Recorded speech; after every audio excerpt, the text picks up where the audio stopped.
Today on Cheap Ass Movie Reviews, I'm old. I just turned 53 and I had birthday money. I had $100 to blow on movies, and by God I did. And we'll look at those right after.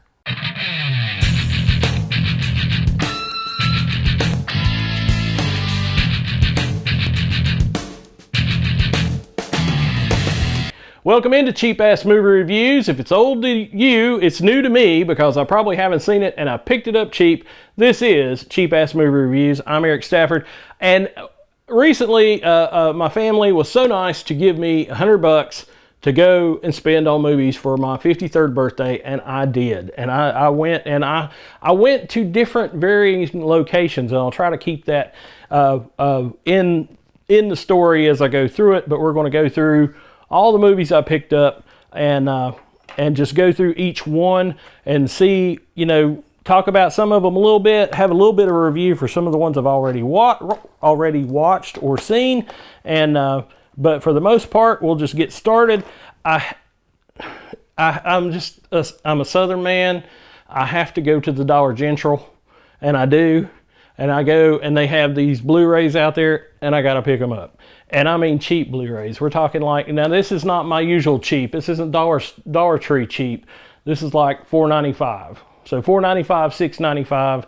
You can get you some good movies at Dollar General. Some of the ones I picked up, first off, Odd Thomas. Now, I saw this film, and I'm like, I've never seen this film in my entire life, but the guy on the cover looks so recognizable to me. Who is this guy? I've seen him in something, and I realized it was Andrew Yelchin, who was Pavel Chekhov in the new Star Trek movies, and he also died recently when right after the last movie come out, or right before it come out, because he parked his Jeep in his driveway, and then he went to his gate, and the Jeep released its brake, and it run over him. And but his parents were famous skaters, Olympic level skaters, and he had been acting. He'd been in the Star Trek movies. He'd been in some other things, but this is one of his films, is Odd Thomas, and it was written by Dean Koontz, which, Stephen King, Dean Koontz, like this. Dean Koontz is a short one, but they're pretty close, and had written books together, The Talisman, stuff like that. So I'm looking forward to watching this one. I'd never ever heard of it, so I'm looking forward to that. Also, at Dollar General, picked up I've been getting into Westerns a lot, and so I knew that this particular Dollar General, I'd seen this film there, and I was like, I got $100, I'm going back, I'm going to get this movie, because I'd seen it on Amazon, and it really freaked me out. But because I saw it after, I'd been there, and then I saw how much it was going for on Amazon. But for $6.95, you got Butch Cassidy and the Sundance Kid, The Good, the Bad, and the Ugly, and the original Magnificent Seven with Yul Brynner. So that in itself for $6.95 is like, well, that's a deal. So when I saw it, I was like, am I really going to blow $6.95 on that? Well, then I come home, look on the internet to see, about how much is it. Because I thought about getting that. I'll put it on Amazon, put it on my wish list, see if I pick it up later. Oh my God, it's like $70 on Amazon. So yeah, Eric kind of bided his time, and then he finally went back to pick it up. But he did pick it up with his birthday movies. So I kind of got, with some of these films, some of the Westerns, I kind of have the entire run or a good crossing of the spaghetti Western time, because I started in the mid-60s, ended in the mid-70s, and I kind of hit something in every spot. The Good and the Bad and the Ugly is, of course, off this set, is the only spaghetti Western, but I also picked up The Grand Duel, which is very well known as with Lee Van Cleef, is one of the great Westerns that I guess Clint Eastwood wasn't actually in. And then Keoma, which is the guy who played the original Django, which is he's just one of the greats. Franco Nero, I couldn't remember his name, I had to actually look. Franco Nero was one of the voices of the Italian Cars. When the Cars, did you see the Cars movies, the Disney's Cars movies? Well, when they go to Italy in the second one, and they're talking to the cars, one of the cars is Franco Nero. He voiced it. That's how big a star he is. Disney Pixar hunted him down to do this. But he was the original Django, and then he ended up finally closing out the spaghetti westerns with Keoma and it was kind of considered the last spaghetti western. So I kind of have stuff from the beginning and the end. The beginning part of it was actually at the same time at the same store they had the entire Man with No Name trilogy. Now that was a marketing thing by Warner Brothers. If you watch the movies, Clint Eastwood actually has a name in each one of them. It's like Blondie or something like that in each one of them. But this has the original. It has A Fistful of Dollars. It has For a Few Dollars More, and it has The Good and the Bad and the Ugly. Yes, I bought 2 copies of Good and the Bad and the Ugly on my birthday. I'm sorry. It's just one of those things. But, and that film, if you've never watched it, and people talk about, I'm going to tell you a personal story about The Good and the Bad and the Ugly. We had a newborn in the house, had a newborn baby, and so I was watching the newborn, and when I didn't have to watch the newborn or the newborn was asleep, I would watch The Good and the Bad and the Ugly, and because it's a long movie. It's like 3.5 hours long or 3 hours long or something. So Sergio Leone, that's why it's the big finish. But I watched it on a PC, and a lot of people say, oh, don't watch movies on your phone, don't watch them on the PC. When you're a new dad and you're sitting there with a toddler that's asleep and you don't want to get up, then you will sit there and watch it on your computer. And I was engrossed in that movie. And I watched that movie every chance I got until I finished it. And I watched it in snippets, but that's what you have to do. You know, sometimes you put the baby down, you got a minute, you can watch it. And people sit there and say, you know, no, don't watch a movie like that. I had just as good a movie-going experience watching that movie that way. And in a way, because it was something I was watching, you know, in my downtime, it was more personal in a way. So I'm sitting there watching it with headphones and watching it on a laptop. But my God, what a great movie. It's just a really good movie. And if you've never seen it, and if you've only seen it on commercial television, you only seen it on TBS or something, please buy a copy or 2, sit down and watch it. And even if you don't watch it all in one thing, because it is so long, it's like Gone with the Wind. Nobody can sit and watch Gone with the Wind all in one stretch. It's you got to have intermission. You got to have bathroom breaks. You got to do something. But it is the best. I did love A Fistful of Dollars. I did love A Few Dollars More. But that final film, The Good and the Bad and the Ugly, is just so good. It is the perfect spaghetti western, no doubt, but one of my favorite westerns of all time. But both of those, to pick up both of these, that cheap, $6.95 each, I couldn't pass it by, and I just had to go on with that. Now we get into something totally, completely different, and that's sequels. We got sequels out the yin-yang here, folks. The original Matrix. I didn't have it on 4K. I know it's out on 4K, and I wouldn't mind having it on 4K, but for $4, I'm buying the Matrix. It's before it all went wrong. If you were alive when these films came out, you never thought they would make a sequel to The Matrix, and it's basically the same movie as Ghost in the Shell. It's just a little flashier. They basically took the cartoon and made a movie of it, but Keanu Reeves is so great in it. Carrie-Anne Moss, just the whole cast is just so great in this film, and also the Wachowski brothers at the time. They're the Wachowski sisters now. They both have ginger changes, which is a whole nother mind-blowing Matrix thing. But anyway, these brothers had just really hit the mark and made a great movie. Now, when the sequel came out, everybody freaked out because they were thinking, oh my God, they're actually making a sequel to The Matrix. How are they going to do this? And they did. And it was Matrix Reloaded. And Matrix Reloaded was really good. And everybody believed in the hype. And everybody went to see the movie. And then at the end of the movie, I'm sitting there with my wife, and we're at a theater, and we're watching this.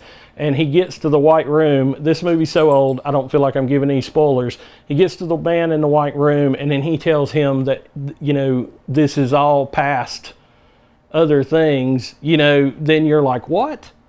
And it was kind of disappointing, but I will say that this movie right here is probably the biggest argument for having a Superman movie that I've ever seen, because when this movie came out and Keanu flies in it, and he flies to Carrie-Anne Moss, that looked like any Superman movie that I'd ever seen, and people went, hadn't been a Superman movie since Christopher Reeve in like 1980 something. So they kind of started thinking about it then, and this is Warner Brothers, and Warner Brothers did think about it and do something with it. So it was just it was great, but at the same time, it was a mind game. And then at the very end of it, and when you see the third film is just a total letdown. But I would like to go back and watch it. I was so disappointed at the time that I probably have just ignored it and blacked it out. But I will go back and watch it, but not this time, because all they had was the first two. So at some point, if I find the third one, cheap ass movie reviews, if I find it, then I will pick it up and maybe do a re-review on that. Now, I was telling you, there's a lot of sequels. This is a lot of sequels, man, because we have hit Liam Neeson. And in one set, Taken 1 and 2. Now, when Taken came out, I don't know what I was doing. I just remember it being a movie that came out of nowhere. Well, after I watched the movie, I found out why it came from out of nowhere. It was filmed in France. And that's exactly what happened with The Transporter with Jason Statham. It was filmed in France, and it was this French crew, and then it come out of nowhere. And everybody's like, wow, this movie came out of nowhere, and it's so great. Well, these guys knew it was coming, and they even filmed in Los Angeles. But, you know, you got Liam Neeson, you got Janka Femke, whatever her name is, that was the Bond girl, and in the X-Men movies. And you've got both of them in it. But anyway, great movie. But I just remember the tagline, just like everybody else does. I have a certain set of skills. I will find you, I will kill you. Everybody remembers that. And it was kind of a joke that summer that everybody did that bit. So it was kind of a lexicon moment in movie history with the world. A lot of people knew that movie. And then, of course, the second film, Taken 2. And me and my wife watched both of these. The first one, we were very disappointed with the fact that every time he found a girl, she looked exactly like his daughter. And I'm not kidding you. We got the high def. We got the pictures. We can sit here and see what it looks like. Yes, they picked girls that intentionally looked exactly like his daughter, and they kept flashing them up at you as like red herrings. And by the fifth time they did it, you were really kind of cheesed at them. So, you know, got to give them that. That's kind of a caveat. And at some point, when you're watching Liam Neeson, and this is no knock against Liam Neeson, but you got to stop and remember, he was in Excalibur with Patrick Stewart. He was in Excalibur back in the day, in the late 70s. So he's that old. And when you see him walking down through some of these streets in Paris, you're like, oh my God, he's looking a little old. But, you know, he's a Jedi Master, so what are you going to do? But you did wonder why they didn't do more with him in the Star Wars movies. That he should have been somebody a little better than Qui-Gon, or they shouldn't have killed Qui-Gon off so quick. But Taken 1 and 2, all in one thing, then guess what? Taken number 3. Now, we haven't watched Taken number 3 yet. We've been through 1 and 2. Which I did enjoy, and I think they're good. And the guy that directed, the French guy that directed the first one, didn't come back for the second one. So that kind of tells you something. But they do have a pretty good villain in it, and it's pretty good. So I'm looking forward to seeing Taken 3 to see what actually happens. All of them had unrated cuts. The original cut, the unrated cut. If you tell me it's got unrated cut, I'm watching the unrated cut.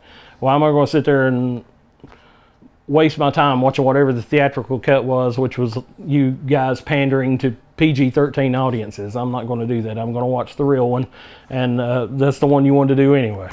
But that's sequel territory. Now more sequel territory, and I told you I was getting into the Westerns here recently, and that phase will pass. As you get to know me, you will learn that I go through phases and they just kind of like move on, but I guess everybody does that. But I recently, that was some of the haul from Dollar General. That's not the total haul, but I also went to a local record store. They have all kind of media. They have records, they have Blu-rays, they have DVDs.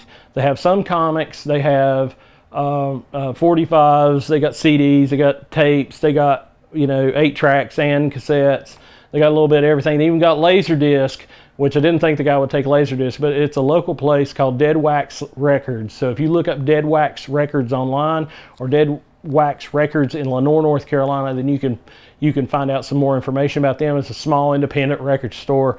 The guy over there is just really great. He has a Facebook page, Dead Wax Records, and in Lenore, North Carolina, and you can go see what he's got. He's got a lot of crazy memorabilia actually in the store. He's a huge Dolly Parton fan. He even has like costume pieces of Dolly Parton's.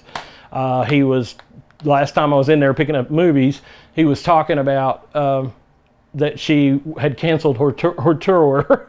She has some tour coming up, and I was like, oh, okay. Or he was going to go see her in Nashville or something, but he was very upset that she'd canceled.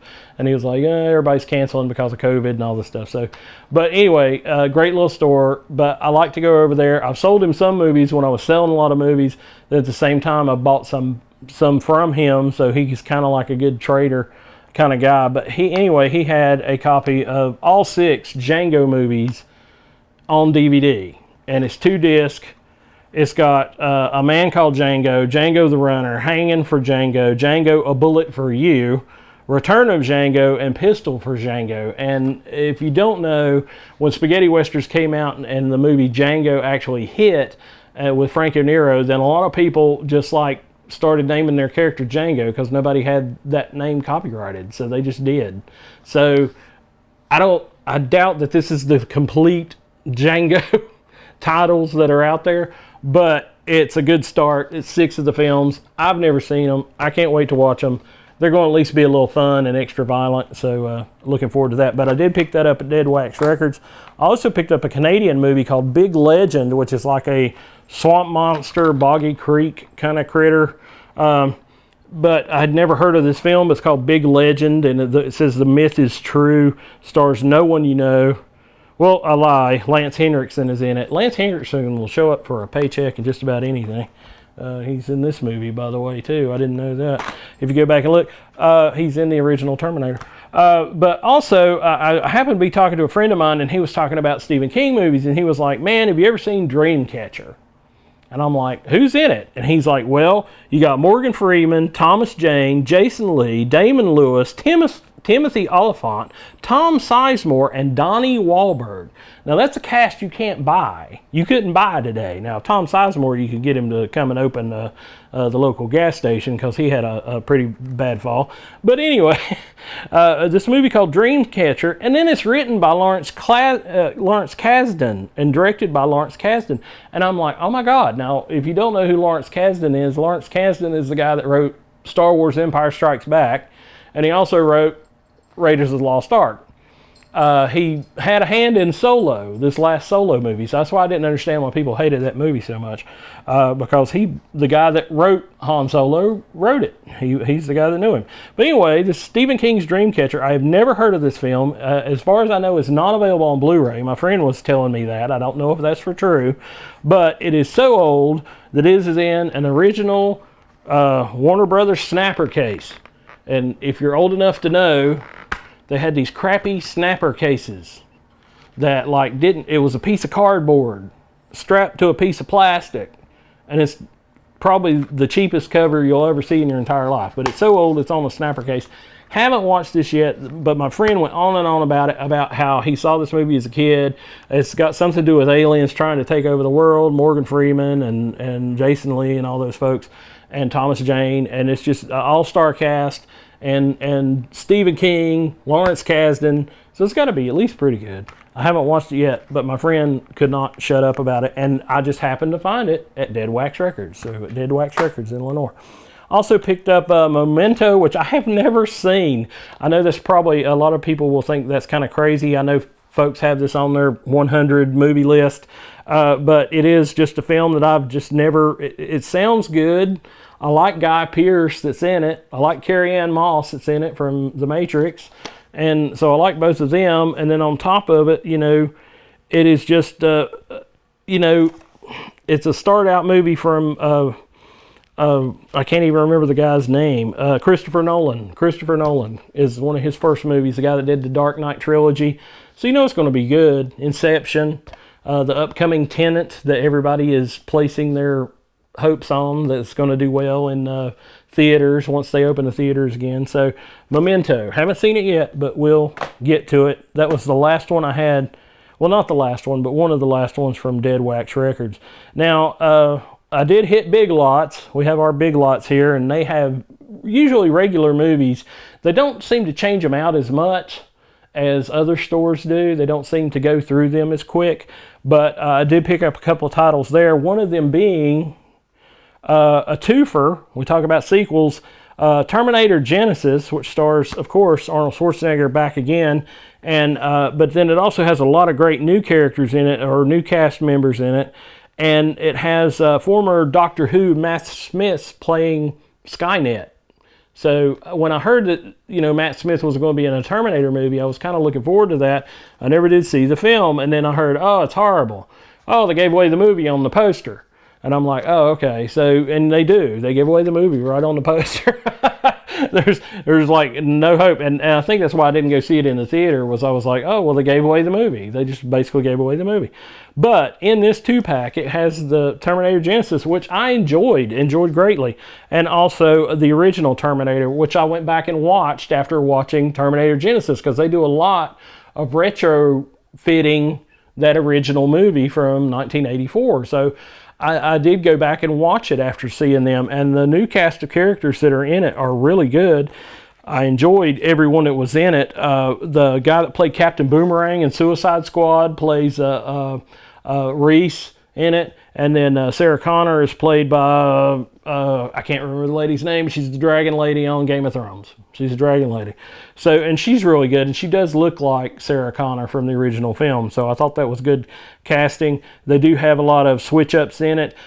Strange thing about it is while you're watching the film, you kind of have to second guess and go, now, did that happen? Did that happen in that original film? And that's why it was kind of good that they included it, because they really go back and forth between it and change things that happened in the original movie. So it was kind of good to go back and watch the original movie a day later and go, oh yeah, that was that way. Oh, this was this way. And honest to God, I have not seen it probably once since 1984, because I thought T2 was so good that I would go back and watch T2, but T1 was, after that, was like, after T2 come out, you're like, oh no, I'm not watching that. So, because it was so much better and so much more money, I guess, that they spent on it, James Cameron spent on it. James Cameron, Gale Ann Hurd, both producers on it, both helped with the film. So it's got a good pedigree. Arnold, Gale Ann Hurd from Walking Dead and Terminator and all these things. And then also James Cameron, and having them all come back to work on the film. And it feels genuine. It feels really good. Now, I have not seen the new one with old Sarah Connor coming back. I haven't seen it. That's the last one. But I have not seen that one. Hope to pick it up someday. Probably going to be a cheap movie, and probably not too long off. So that was one of the Big Lots picks. Also, a Big Lots pick was Hondo with John Wayne. And this movie has like a small place near and dear to my heart. It was originally done in 3D, and the year that I saw it, it was sometime in the 80s, but they sent it out to local stations in 3D. You could go to your local 7-Eleven and buy your 3D glasses, and one set of 3D glasses had John Wayne on them, and the other set of 3D glasses had the Indian Victoro, or whatever his name is in the movie. And so you could watch this movie in 3D. Now, this was when 3D was a gimmick. It was kind of dying out, but what really shocked me is I saw it originally on broadcast TV that way in the 3D with the 3D glasses, red and blue, and enjoyed the film. It's written by Louis L'Amour. If you like cowboy movies, Louis L'Amour is the best. And so it's a great film with John Wayne. He just comes into town.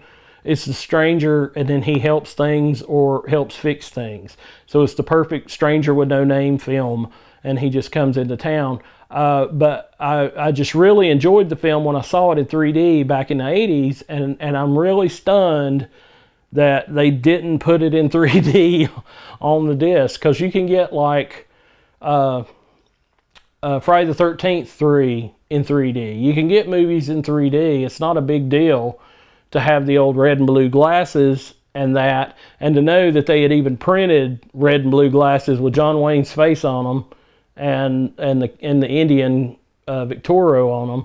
I was really kind of disappointed that they talk about the 3D all through the special features. You have all this stuff with Leonard Maltin. Love you, Leonard Maltin. And just love to see Leonard Maltin review movies and talk. But anyway, he goes through all these historical things, and they talk about the 3D, and there's not a copy of the movie in 3D on here. You didn't have to include, just the 3D copy and then the regular, I know some people get headaches with the 3D, but they kind of missed the boat on that. I hope someday to have a Blu-ray copy of it on 3D, or a better copy. But if you go back and watch the special features, they were all done for VHS, and they're really rough. They're really like 640 by 480, square TV tube, and all done for Entertainment Tonight back in the day whenever they did finally re-release it or put it out on DVD at the time.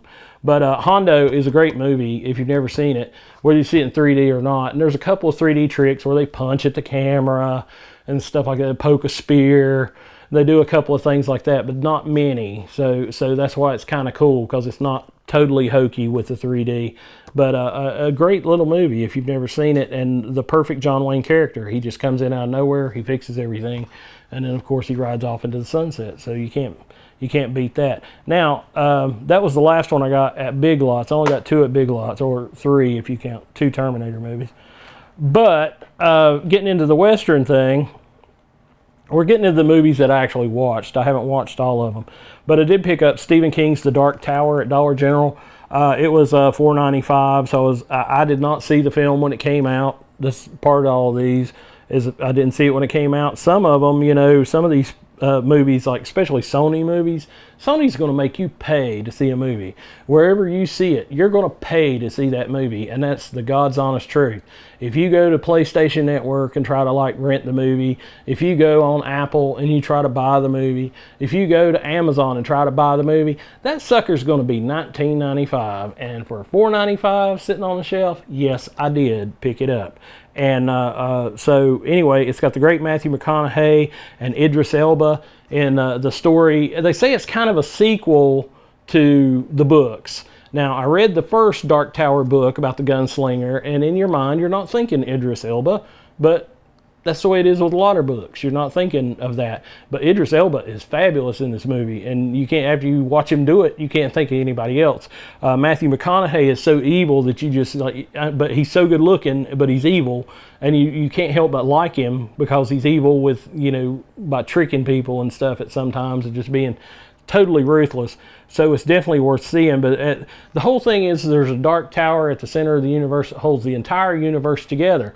Now, as you go through the movie, you see different glimpses of Stephen King books. You see stuff from The Stand. You see stuff from It. You see stuff from all these different universes that Stephen King. So it's all like the Stephen King universe. And you kind of see all these things. It's kind of thing like Marvel had brought together that a lot of people kind of understand now. But this is part of the Stephen King universe. And so as they travel through the different worlds searching for the Dark Tower or to protect the Dark Tower, then they kind of see glimpses into all those things. Like they see something from Pennywise. They see the Overlook Hotel from The Shining. They see all these different things. So if you're a Stephen King fan, I think you'd really like this. Now, as far as the Dark Tower books go, like I say, I only read the first one. There's 7. And I only read the first one, and they say this is kind of a sequel to it, so it's kind of after it, but it also kind of covers the story. It's a little bit of both. It'll catch you up on it. But I enjoyed the movie, and I can't understand why people didn't, and I would love to see Idris Elba come back and be the gunslinger again and something else. Would love to see that film, and it's just really good action film, got a good story to it, enjoyed it. Lots of fun, and you can't beat Matthew McConaughey as a bad guy. He's just so evil in the whole thing. But that was part of my Western stuff to see the gunslinger come back. And he says, the whole thing is kind of a cross between the original Fistful of Dollars. He saw Fistful of Dollars, or actually he saw The Good and the Bad and the Ugly. So he saw The Good and the Bad and the Ugly, and he was reading Lord of the Rings, and it's a cross between the two. It's The Good and the Bad and the Ugly, but it's also in the world of Lord of the Rings. Said he didn't like goblins and stuff like that. So he just did stuff that was magic, but didn't really have the little goblins, orcs, dwarves, and that stuff. It was mystical and had the giant tower and the evil, but it had the gunslinger in it. And I remember one of the opening lines from the book that always struck me was that the gunslinger goes into a bar, and you're thinking it's an old Western story, and then the guy at the piano is playing Hey Jude on the piano. And I was like, oh, okay, so it's some post-apocalyptic world something. And but anyway, it's its own thing. It's the Dark Tower. Definitely worth your time. I enjoyed it, and I think you will too. So a pretty good film. Also, going back through the Westerns, I picked up a 4-pack at Dollar General. that was McKenna's Gold, A Man Called Sledge, The Man from Laramie, and The Mountain Men. And the reason I picked this up for this 4-pack was just to watch a film called A Man Called Sledge, which I'd never heard of. And it is a spaghetti western, an Italian western, with James Gardner in it. But it's directed by Vic Morrow from Combat. Vic Morrow, the guy that played in the show Combat. And so apparently Vic Morrow was like a big fan of the spaghetti westerns, and this is towards the end of them. This is in like 1970, and he decided to make one, and Italian company funded him. And he got James Gardner to be in it. Dennis Weaver's in it from McLeod. So you got these two great actors in it doing this spaghetti western, and it's really a good movie, but it kind of goes. It's a story about. It's got a great premise for a story. It's a bank heist kind of thing. They find out that there's a jail in town that has a bunch of gold, a lot of gold, that's going straight from a gold mine into this jail. So the only way they can get it is to get arrested, so that they get put in the jail. And then they do the big bank heist. They got the guys on the outside, and they're going to be on the inside, and they're going to bust out and get this gold. That's all fine and good. But after they get through the heist, the movie just keeps going. And you're like, why is it still going? What is the point of this? And it just ends up kind of disappointing because they didn't know when to quit. If they would have quit when they got the gold and got out, then you're like, oh, okay, but it just keeps disappointing and just goes down kind of a dark hill, and you're like, why did it even do that? They didn't even have to do that. So I guess it's kind of some of that 70s depression movies that they used to have out, because all the science fiction movies, always ended with somebody ripping off a robot's face and then dying or something, or like Silent Running, everybody dies. You have all these everybody dies kind of thing. So I guess it was that kind of a thing. But a really good film. I'd never heard of it in my entire life. A Man Called Sledge. And then the other films are kind of classics. I've heard of A Man from Laramie, which has Jimmy Stewart, so I'm hoping to watch that. You got Gregory Peck in McKenna's Gold, and then you got Charlton Heston in The Mountain Men. Charlton Heston in some of those movies he did a couple of westerns kind of later there in the 80s, and you were like, why? But I've got another one coming up right here. There was also twofer of Jeremiah Johnson and Motherlode starring Charlton Heston, but Jeremiah Johnson starring, of course, the great Robert Redford. And I'd always heard about this movie. I'd seen iconic pictures. The poster is like Redford standing there just in total black and white with these fur boots on, so it's in the snow and it's white. And then I'd read I'd seen a paperback of the story and read the back of it, and Jeremiah Johnson was this guy that just started random killing Apache Indians, but what had happened is they had actually killed his wife when he was gone, and when he come back home, his wife was dead, and so every time it was a real dude, and every time he saw an Apache, he'd kill them and cut their heart out and eat it. And he was apparently this real dude out west, and real mountain man, and Redford plays it nicer than that. but it's still Robert Redford, and it's a 70s movie, and they kind of are late 60s movie, and they kind of have it's got its depression to it. But the big surprise of it is the other mountain man, or the mountain man that trains him to be a mountain man, is Grandpa Walton from the Waltons. And he does really good. I think his last name's Greer, but he was just really a hilarious guy, and has some great scenes with Robert Redford in it. And actually, Robert Redford is the only one that speaks. Like when he does get an Indian wife, she doesn't really talk much, and if she does, it's in French, because she was had been trained by the French. So that's strange in itself, because you have all the, I guess, Canadian explorers, and so she knew French, but she didn't know anything else. But her father, the Indian chief, knew French, so she did, and so she would speak in French. But it's a great movie, and I did enjoy it, and I haven't seen it anywhere else. That's another one of those. It is a Warner Brothers film, but it's one of those you're going to have to pay to see. I found that out. You're not going to see this movie for free, so Robert Redford's still getting those bucks, because by God, you're not going to see it for free. You're going to pay for it. I think this was $2.95, but I still paid for it to see it. But it was another Dollar General pickup. Like I say, I'm almost out of the Western thing. I'm getting pretty close. But one of the other picks I got from Dead Wax Records was the Don Knotts collection. And I'd had a copy of this. I got it on my wedding night, which my wife will lambaste you with the story about that. But it actually has 4 Don Knotts films in it. But the thing of it was that it has The Ghost and Mr. Chicken on it. And at my house, when I was growing up, if The Ghost of Mr. Chicken come on at 11 o'clock at night, it didn't matter if it was Monday night and you had school the next day. It didn't matter if it was on at midnight. If you found out The Ghost of Mr. Chicken was going to be on, everybody stayed up and watched it. It's one of the best movies you're ever going to see. It's a lot of fun. It's actually scary. There's so many people from TV in it. A lot of folks from Mayberry are in it. Then you also have Dick Sargent from Bewitched is in it. But it is one of the greatest comedy, probably one of the greatest horror comedies. I would put it up there with Abbott and Costello and Meet the Universal Monsters. I would put it, or Meet Frankenstein. I would put that up with that. Some people say Ghostbusters is the greatest one. I never liked Ghostbusters that much. I suffered through it. I didn't think it was ever that good. But as far as a horror comedy, Ghost and Mr. Chicken is by far the best. And that's just one of the films on here. There's also The Reluctant Astronaut with Leslie Nielsen training Don Knotts how to be an astronaut, which is hilarious. And then there's The Love God, where he's kind of like, it was kind of like the Mike Myers movie where he was like the guru, the love guru. It's kind of like that, and that's probably almost a rip-off of this. But the final one is The Shakiest Gun in the West, where he plays the terrified guy that suddenly becomes a gunfighter, and you see him, if you know Don Knotts, you can just see him standing there shaking. But the coolest thing about this set is I'd had this set and I'd let it go, and I was so happy to get it back.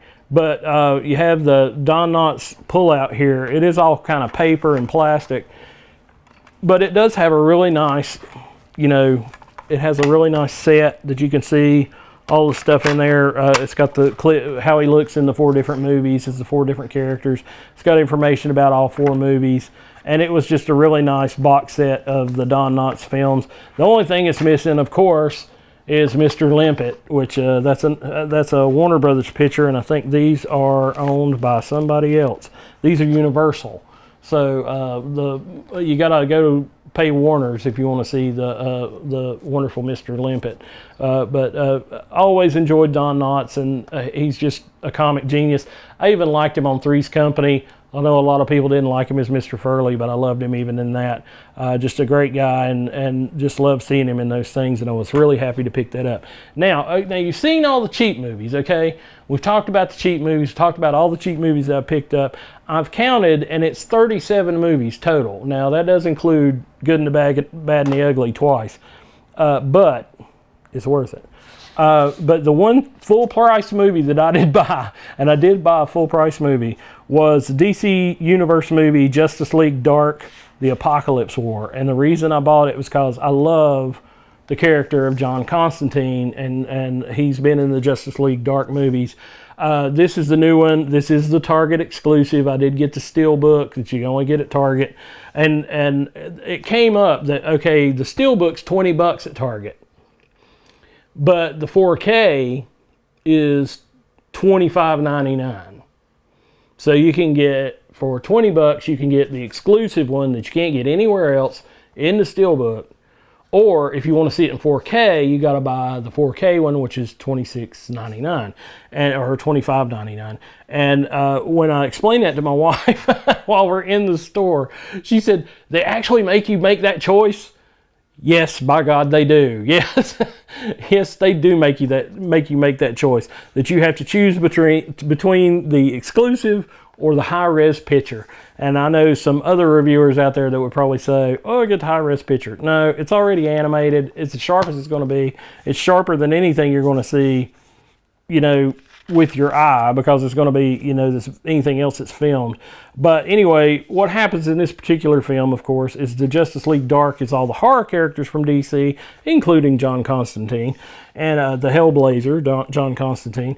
And John Constantine, the Hellblazer, has to help the Justice League, and he actually joins the League as they go out to fight the Apocalypse War. And of course, Darkseid is the greatest evil ever that Jack Kirby created.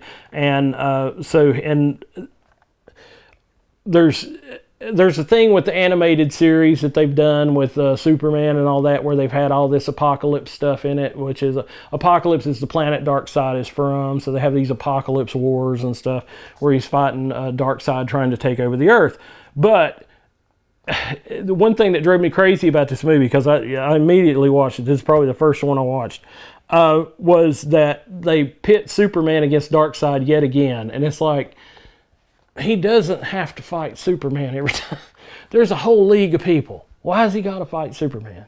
So I do hate that the DC universe does kind of do that. That nobody else can take on Darkseid but Superman. And it's like, and he kind of, treats him like chump change in this.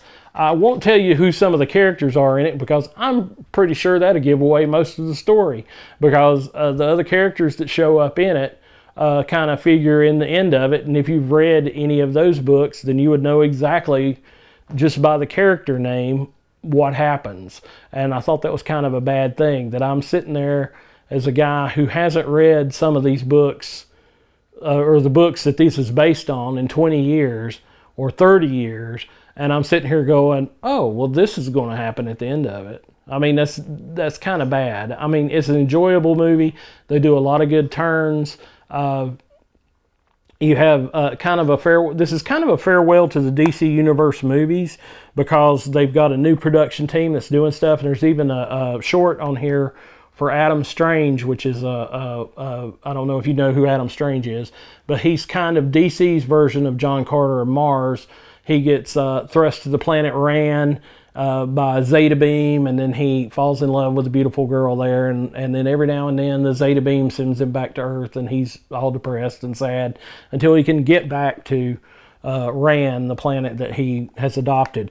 And so there's a little movie like that that's done in the new style that they're going to use. And what they're really doing with the animation, I know this is going to sound kind of crazy when I'm talking about all this, but when they draw the animation, what you don't realize in animation today is that they go back and they take the black line out. If they have on a purple shirt, then the lines become purple. And they do that with computer animation, so that it's not, when they had to hand draw it, it was a lot worse. But what they've done with the new movies and the new style that they're doing is they're leaving that black line in. So it actually looks more comic book-like, which I kind of like. But anyway, there's also a trailer on here for a new Superman movie that's going to be Superman Man of Tomorrow or something, which basically retells Superman's origin yet again. But it's done in that new way. And so that'll be the next film that comes up. So a lot of the people that did the production on some of these, Bruce Timm and those fellas, have finally stepped away. I'm sure they're tired of being hit on the head to do these. And so this was kind of a fond farewell. This is kind of the Crisis on Infinite Earths for the animated series, which was kind of, the start of it was Flashpoint, and this kind of goes through and is the end of it. But I do love the Justice League Dark movies. There's been this is the second Justice League Dark, which is all the DC horror characters. And then there was a Constantine movie that was also on the CW. You can watch it for free on CW Seed. You just got to watch it with...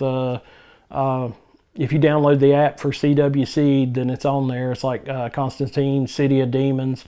And you can watch that for free and go through it. Or you can subscribe to the DC app. DC actually has an app. I know a lot of people don't know that, but they do. And they have content on it that Warner Brothers is doing, which might get taken over by HBO Max. Everybody's looking forward to the Snyder Cut of Justice League, which I never believed in. I still don't believe in it. I think that the Zack Snyder Cut of Justice League is cool that they're going to do it, but to sit and say that it existed, but it's the raw cut of the film. It didn't have special effects put in it. They didn't go through all of that. So he's finally getting to make it the movie he wanted. It's going to be on HBO Max next year, not this year, so don't buy HBO Max until you absolutely have to. And then, of course, they're going to have it on Blu-rays and all that good stuff when it does come out. But It will take them a little while because they want you to subscribe to HBO Max. But I don't believe that the film existed. He was always saying that his film existed and it was in these reels and he had pictures of the reels and all this stuff. Well, that's all fine and good, but they didn't have the special effects done. They didn't have the post-production done, and that's what they're doing now. So that's why you got to wait till next year to see that Justice League movie, and we'll see if it's any better. And so now he's kind of getting to Monday morning quarterback his own movie. So somebody else came in and took over and finished it for him because he had a death in his family, which is very tragic and very sad. It was his son that had passed away. But, you know, he's getting to kind of double dutch on that. But anyway, that's the total thing of $100 spent. I swear to God, I have $6 left. My wife will tell you different. But I spent all the money except for $6. So I had up to $6 left. But got 37 movies out of it total, and only one full price picture. But just if you enjoyed this video, if you like hearing me talk about movies or any of that stuff, or you want to talk about movies, all you got to do is like and subscribe. You can hit the little bell down there, then you'll get informed whenever I post something. Then also on top of that, you can email me. I have a Facebook page for cheap ass movie reviews.